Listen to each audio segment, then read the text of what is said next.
want to show you all how to use the Ken Burns effect, also known as dynamic zoom, to help a scene here. All right, so I hope we got some great footage from Ayana with some wrestling, and it looks like this guy's about to break this kid's neck here. All right, so I've selected this clip specifically so that we could take a look at it. Now, you can go in here to the crop tool to go to Ken Burns effect, or you can just press Shift C as in cat on the keyboard and it comes up with this. All right, so what I'm going to try to do here is I'm going to go to Ken Burns effect and I'm going to look at the end of the scene first. So what I want here is to see a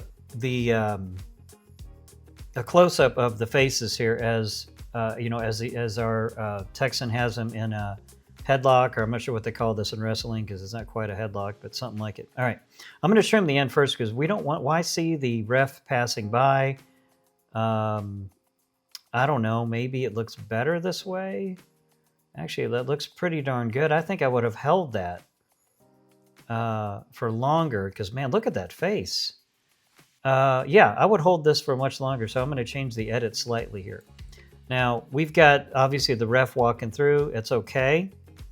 And also, I would trim the beginning of this, too, because we don't really need to see the setup. Let's just see where the action starts. So we go from there. I'm going to go ahead and kill the audio here and just play it from there. I mean, I guess we do need to see a little bit more. Like, here we go.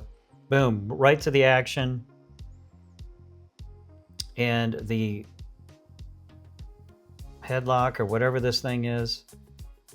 All right, okay. So now I think I would cut off, I'm gonna cut off the end of it where the camera moves just a bit. And I'm gonna go ahead and close the other edges here so we have a little bit more to work with. I'm gonna bring this down too. Okay, so now we're gonna trim this just a bit because when the camera moves from left to right here, it's gonna be harder to frame this. Like when it moves to here, it's gonna be harder to frame it. So I'm gonna probably stop here. All right, now I'm back here. I've got my Ken Burns effect on.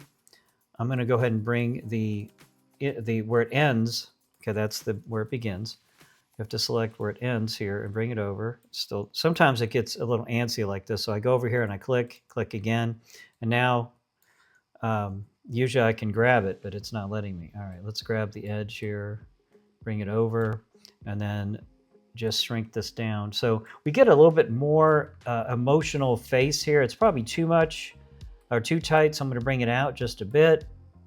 And then you can play it through like this and just see it's going to start here. We'll just play it. All right, here we go.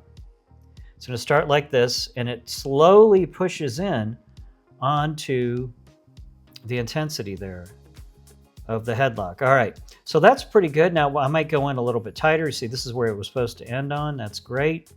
I can bring it up just a bit and make it more about the kid on the bottom of the frame here than our wrestler. Hit done.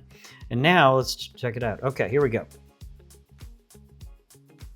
As he spins them around, and then it just pushes in a little bit and looks pretty darn good. Now, it's not rendered yet, but you see how good it looks there. So there you go. There is a use right there for the Ken Burns effect in sports. Go Texans and go Texan TV.